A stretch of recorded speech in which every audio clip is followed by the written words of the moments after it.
Greg the Hammer Valentine, a very confident Freddie Blassie. You're going to be a big part of this upcoming card. Intercontinental title defense. Tito Santana, absolutely, perhaps one of the most popular Intercontinental champions ever. Yet you want that belt. And here on the 16th, your chance right here in Madison Square Garden. Well, I didn't come to Madison Square Garden at WWF to win a popularity contest. I came here to become the world champion, the Intercontinental champion. That's right, Santana. I seen you barely escape with your belt the last time in the Garden. Paul Orndorff. And your match, I'm telling you, the man had to be carried out on a stretcher. His back is killing him. It's hurting him right now. If he gets back into the ring in Madison Square Garden coming up on the 16th, the man is a fool because I'm going to attack him. I am the master of the figure 4 leg lock. If I don't get your back, I'll get your leg. It's all over for you because the hammer is coming down. Greg, the Hammer Valentine, is going to be the Intercontinental champion, Tito Santana. All right. I thank you very much. By the way, other great... All right, you heard it. A blast from the past. Let's bring him up. WWE Hall of Famer Greg the Hammer Valentine. Greg, welcome to the show. Good afternoon, gentlemen. Good afternoon to you. And how was that for a blast down memory lane? Oh, that was fantastic. I loved the old solid type of interviews. We're talking about nothing but wrestling, not talking about who Tito's wife is, or who his girlfriend is, or I'm going to date his wife. It was just wrestling. Yeah. And that's why it was so good back then. Absolutely. And you talked specifically just about winning the belt and breaking his leg. That's it. That's those simplest things. They're always trying to figure out what to do next to get the people to tune in. How about just wrestling? Good wrestling, that's what it says on the marquee. And I know everybody's, that old-fashioned Greg Valentine talking that way. We've heard that forever. But that's the way it was. I remember in 1979 when I first came into New York, Vince McMahon Sr., the houses were down. Madison Square Garden wasn't selling out. Everything was in bad shape. Mm-hmm. And I'm not saying I'm this sole person that brought it back up, but they brought me and some guys that could wrestle instead of all the goofy, because they were doing a lot of goofy stuff back then. Right on, yeah. And the Garden wasn't, if the Garden wasn't selling out, Vince McMahon Sr. was a nervous wreck. And so they started going back to wrestling. Some people say, well, it's because Bob Backlund was the champion, but they just needed the right kind of guys to work with Bob Backlund. It came right up. Wrestling is wrestling. Back there, they were doing all kinds of gimmicks, and when you do all that kind of stuff, you kill the business.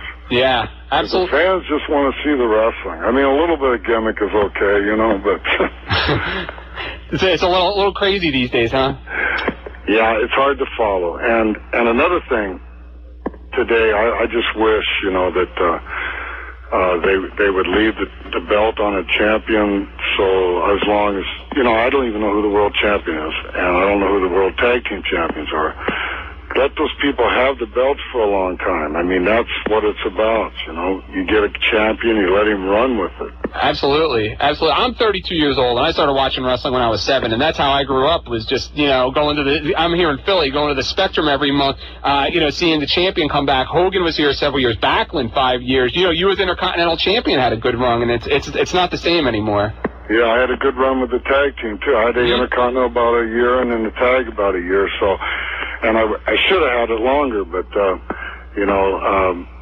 I'm just saying, like when I had the U.S. belt, I would win the belt, I'd lose it, I'd win it back, I'd lose. That's the way you did things, and you created the storylines that the people could follow. It was around wrestling, all wrestling, 90% wrestling, a little fluff here and there, but, it just, it's coming back to that. It's got to come back to that.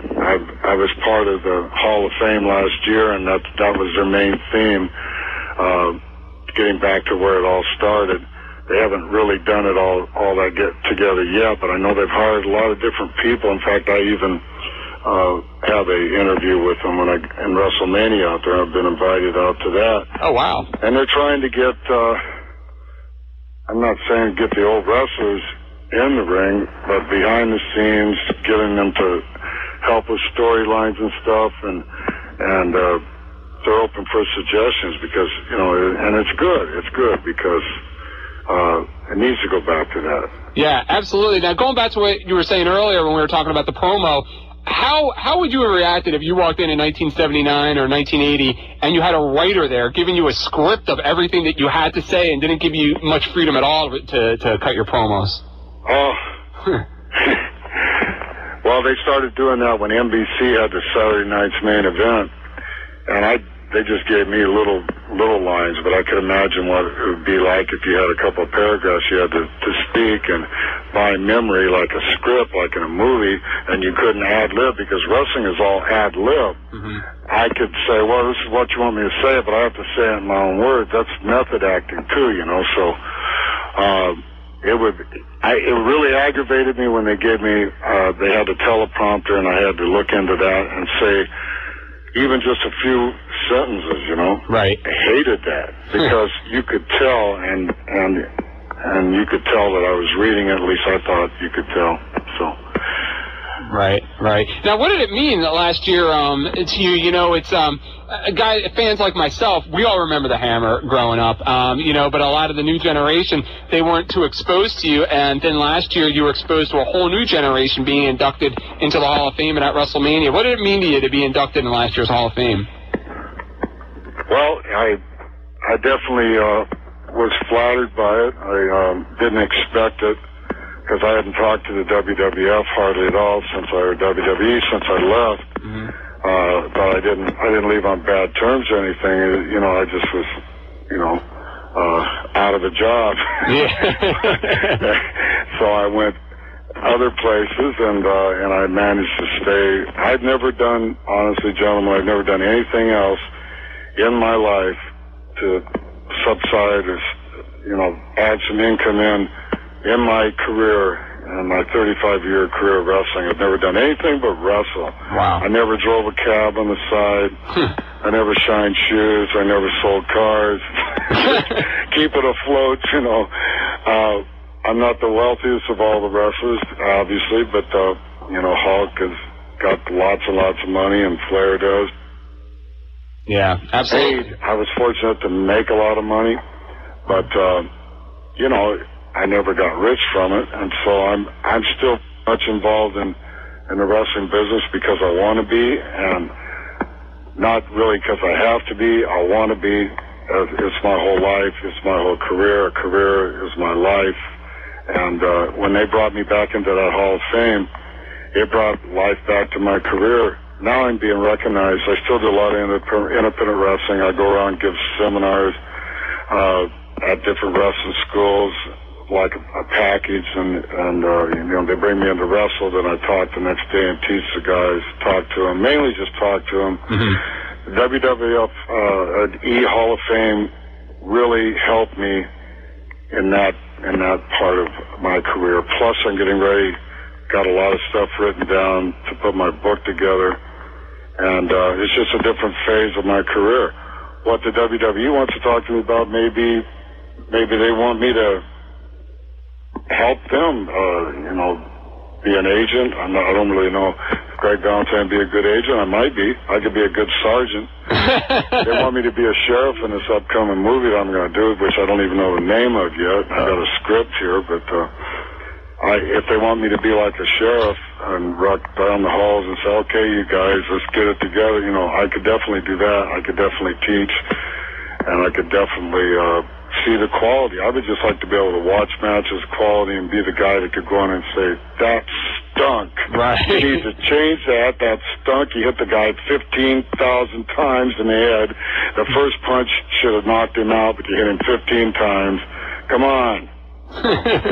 Absolutely. And, you know, I remember watching you growing up, and such a big part of your game was just the facials alone, and I think that's a real lost art today. Yeah.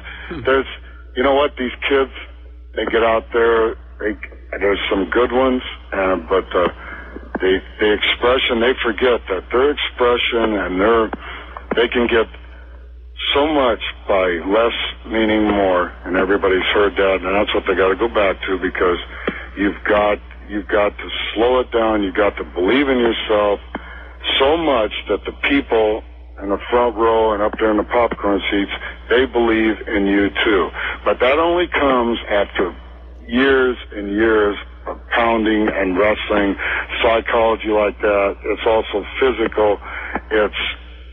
Back in the old days, they used to, when I broke into business, everybody on top, everybody who was in the main events were 45 years old plus.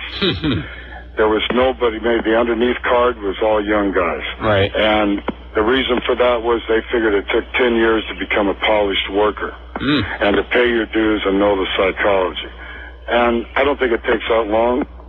Now, especially, kids are smarter, but they need the right direction. The torch was never passed the right way. Yeah. You should have had the old guys there, like myself and Tito, passing the torch to who's on top now, and then on down the line. And I could go out there and wrestle with any of these young kids and teach them more in just a couple matches down the month or whatever, a couple months of matches, and more than they'd ever learn. You know, that's what happened. They don't pass the torch the right way. They haven't been. Yeah. They retired all of us, and there's some guys, I understand it. A lot of guys are passed away. They're not around anymore. There's a lot of guys that don't want to wrestle anymore because they're hurt. I'm physically able to. I still feel good. I'm in good a shape as Flair, and maybe better. Yeah, you know, looking back at your career, you know, unanimously, the most memorable match that all the fans talk about when they talk about Greg the Hammer Valentine is the dog collar match with Roddy Piper at Starrcade, which is really ironic considering all of the exposure you had afterwards in the WWF, that big machine at that time. Everybody still talks about the dog collar match. Two-part question is, one, the memories you have of that match, and two is, are you surprised at the legendary status that this match has undertaken over the last several years? Oh, you know, yeah, I was surprised, but even when I was in the WWF on top, late 80s, early 90s, whatever, people would walk up to me and they would mention that match to me. And it was one of the first matches that I think they put out a lot on videotape, and it just got around, but it was such a unique match. And I think also the quality of the match, because we were really whacking the hell out of each other. And people just want to be able to believe in something, even they know that the finish is fixed or whatever they think, they want to be able to believe in it. Right. They want to watch a good movie. A good movie is one that keeps you spellbound, sitting on the edge of your seat, and you want to believe it, but you know, hey, that wasn't really real, but was it real? I mean, you know, there's that thin line. Right. I never, ever tip my hat and say wrestling is all fake, because it's not.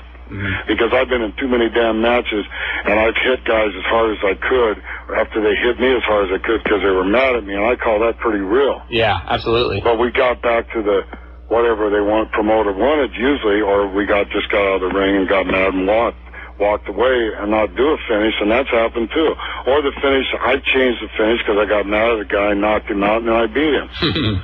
So that's real. Yeah. And that's where the respect of psychology and years of wrestling comes. And you can't do that and train a guy in a school and do that and teach him, all of a sudden throw him in there and he's going to be WWE superstar. No, he needs another 5 years, at least 3, on the road every night working to be able to have that psychology. Because I can tell the guys, and they listen, and then they get in the ring and they go, yeah, that's what he said. All I got to do is slam the guy and wait for him to get up. I don't have to jump on him right away, you know. Right. Did you and Piper have any house show matches before that with the dog collar, or was that the first time that you guys wrestled with the dog collar? No, we were used to wrestling each other because I did that was the blow-off of a 2-year feud with Piper. Right. That match. And believe me, Piper didn't like my style of wrestling. We were good friends. That's the only reason why we made it a lot of money together, because he didn't like my style because I hit too hard. And I didn't like his style either. But then we meshed together and we ended up, he improved his style, I improved mine. He never liked to work as stiff as I did, what I'm trying to say. Right. And a couple times he knocked me out, and I mean, he hit me as hard as he could because he used to be a Golden Glove boxer. Right. He was so pissed off at me because I wouldn't go home one night and it was raining someplace, and he said, let's go, and I didn't want to, and I was being belligerent. And he hauled off and hit me as hard as he could. And I'm standing in the ring, and I'm like, I'm just dazed. I didn't go down. Right. He grabs me and he bulldogs me and runs my head all the way across the carpet, or all the way across the canvas of the ring. I swallowed about 3 gallons of water. I came up, I was laughing, and he was laughing. I said, okay, go ahead, let's go home. So, I mean, that was real. And then we apologized, and you know, I don't know if I could beat him up for real, and he doesn't know if he could. I still, you know, now Piper, I could definitely beat Piper. Because he's got 2 plastic hips, and he hasn't held together as good as I am. So I could definitely beat him now for real. But back then, I didn't know, because he was a Golden Glove boxer from Canada. Right. That's where he got his start. He's a tough guy, and he don't look it, believe me. And that's why he made so much money, because of his mouth. And then they go, well, the average guy goes, I could whip his ass, just get me in the ring with. And that's how he drew money. Right, right. And he's again, a great guy. Yep, and again, we're talking to WWE Hall of Famer Greg the Hammer Valentine. Following up on that, you guys did a really strange thing for that time. You know, back when you guys made the jump to the WWF at that time, right after Starrcade, you know, Piper was doing his Piper's Pit, and back then, when you would see a guy come on WWF television, even if he was in the business for 20 years, Vince would never acknowledge the history or the past, and you guys had that Piper's Pit together where you subtly acknowledged the past between each other. Now, was that something that you guys did on your own, or did you have to get clearance from the office for that? Well, there were so many people. Piper and myself had so much respect for what we did down there. And here we are, both being heels, walking out same side of the dressing room or whatever, and being on the same side of a group of guys. We're connected, but we're not connected. And so we just wanted to kind of like, hey, forget the past. We're together on this deal now. Money's more important than fighting each other, that sort of thing. And we asked if we could do that. And they said, sure, that would be good, because they didn't realize it. They're in their own little bubble. Nobody else watches anything but WWF or WWE. They're in their own little bubble there. They didn't realize what a strong audience the NWA had. Right. And the Atlanta TBS, and they showed that match down there on tape. So, you know, it was a big deal. And it was the first Starrcade, too, so. Yeah, absolutely. I only have a few minutes left with you here. Going back to that Starrcade, it had since come out in a couple of different books, and everybody's acknowledged it, that Vince Jr. at the time made a pretty serious offer to Harley Race to no-show Starrcade with the belt and jump over to the WWF at that time. If that had happened, how do you think that would have affected Starrcade and just the overall wrestling business? You know, I don't know to confirm that story, and I won't say that's definitely what happened, but, you know, there's a lot of stuff that goes on behind the scenes. If that would have happened,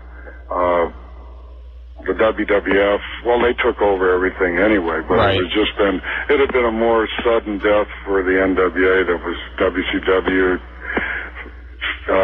It was gonna fold anyway. Except for way back in 97 that's not that long ago, but I think 96, 97 when they got Hogan and Nash and those other guys. Yeah. They really had a serious threat going as being at least a number one company spot. They had that for a while. Yeah. So Vince moved in and got them. But I think the business needs different leagues. It needs different companies. It needs competition. It always has. Because if you have competition, it always makes the other one do better, right? Absolutely. And that's my final word on that. I love competition. It's only good business. That's what America's about. Yeah, absolutely. Now, your dad, your father, his ribs are legendary, especially over the last few years with a lot of guys from his era that have put out books or done interviews. They're always talking about your dad's ribs. Did he ever pull ribs like that at home? No, that wasn't allowed. But everybody heard about him. Did he ever get you when you started going on the road? He played a few friendly ribs on me, but that was it, you know. Yeah. Did any of the guys from his era ever try and get a receipt on him by taking liberties with you in the ring, by getting stiff with you? You know, I don't know. Those were hard shoes to fill, or hard. It was hard following in the shadow of Johnny Valentine, definitely. And when he had that plane crash, it was crippled.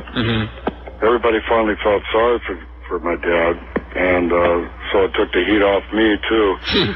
Most of those guys that he played the ribs on, they were a different generation. They were retired or gone. Right. I did meet Dr. Jerry Graham, and he was had his bottle of whiskey in the LA Sports Arena there. He came back to see all the boys, and he just looked at me and he goes, "Yeah, I'll never be what your father was," and he'd take another drink. And I met some of those guys, but those are guys that my dad pulled ribs on. Right. And they respected him so much, even though they got the rib pulled on him, except for the guy that shot him with a spear gun. I don't know who that guy was. I remember hearing that story, yeah. But, you know, he urinated on him, and you know how people are when they drink, and he went outside, got a spear gun, shot my dad in the chest, just missed his heart. Those are legendary things. I'm going to put them in my book. My dad has a book of ribs, but we're having trouble getting it published. But once they publish mine, then they'll most likely I could pave the way to get his out there too. That'd be tremendous. I can't wait to read it. Well, I have to let you go because I'm off the air at 1, but I would love to have you back on. I have about 2 pages left of questions here that I'd like to get to you just about different times and matches and memory through your career that I'm sure we could talk for hours about. Well, yeah, you know what? I'm going to be out in WrestleMania, so give me a call after I get back sometime in April, and love to be back on your show. Definitely. We'll do the whole hour. Yeah. Awesome. Well, Greg, thank you very much. Congratulations again on last year's Hall of Fame induction, and good luck out there at WrestleMania. All right, thanks very much. Have a great weekend. Thank you, bye. All right, that is legendary WWE Hall of Famer Greg the Hammer Valentine. And Greg Valentine, ironically enough, will also be appearing at the first ever reunion of the original Valiant brothers in over 25 years. Also appearing will be Greg's former partner, Brutus Beefcake, Lanny Poffo, and WWE Hall of Fame. Greg the Hammer Valentine, a very confident Freddie Blassie. You're going to be a big part of this upcoming card. Intercontinental title defense. Tito Santana, absolutely, perhaps one of the most popular Intercontinental champions ever. Yet you want that belt. And here on the 16th, your chance right here in Madison Square Garden. Well, I didn't come to Madison Square Garden at WWF to win a popularity contest. I came here to become the world champion, the Intercontinental champion. That's right, Santana. I seen you barely escape with your belt the last time in the Garden. Paul Orndorff. And your match, I'm telling you, the man had to be carried out on a stretcher. His back is killing him. It's hurting him right now. If he gets back into the ring in Madison Square Garden coming up on the 16th, the man is a fool, because I'm going to attack. The Garden wasn't selling out. Vince McMahon Sr. was a nervous wreck. And so they started going back to wrestling. Some people say, well, it's because Bob Backlund was the champion, but they just needed the right kind of guys to work with Bob Backlund. It came right up. You know, wrestling is wrestling. Back there, they were doing all kinds of gimmicks, and when you do all that kind of stuff, you kill the business. Yeah, absolutely. The fans just want to see the wrestling. I mean, a little bit of gimmick is okay, you know, but it's a little crazy these days, huh? Yeah, it's hard to follow. And another thing today, I just wish, you know, that they would leave the belt on a champion. So as long as, you know, I don't even know who the world champion is, and I don't know who the world tag team champions are. Let those people have the belts for a long time. I am the master of the figure 4 leg lock. If I don't get your back, I'll get your leg. It's all over for you, because the hammer is coming down. Greg the Hammer Valentine is going to be the Intercontinental champion, Tito Santana. All right. I thank you very much. By the way, other great... All right, you heard it. A blast from the past. Let's bring him up. WWE Hall of Famer Greg the Hammer Valentine. Greg, welcome to the show. Good afternoon, gentlemen. Good afternoon to you. And how was that for a blast down memory lane? Oh, that was fantastic.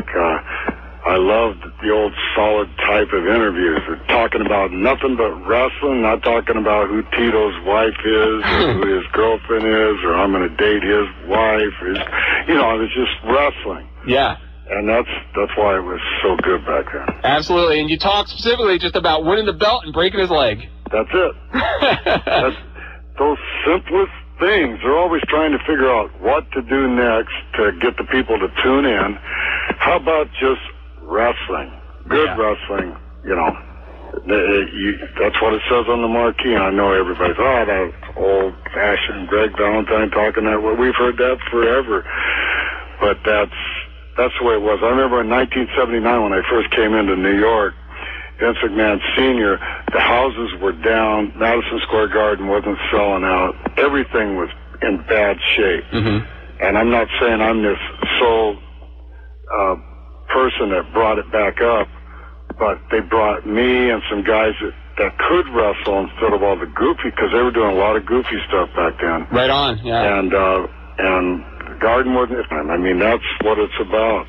You get a champion, you let him run with it. Absolutely, absolutely. I'm 32 years old, and I started watching wrestling when I was 7, and that's how I grew up. Was just going to I'm here in Philly, going to the Spectrum every month.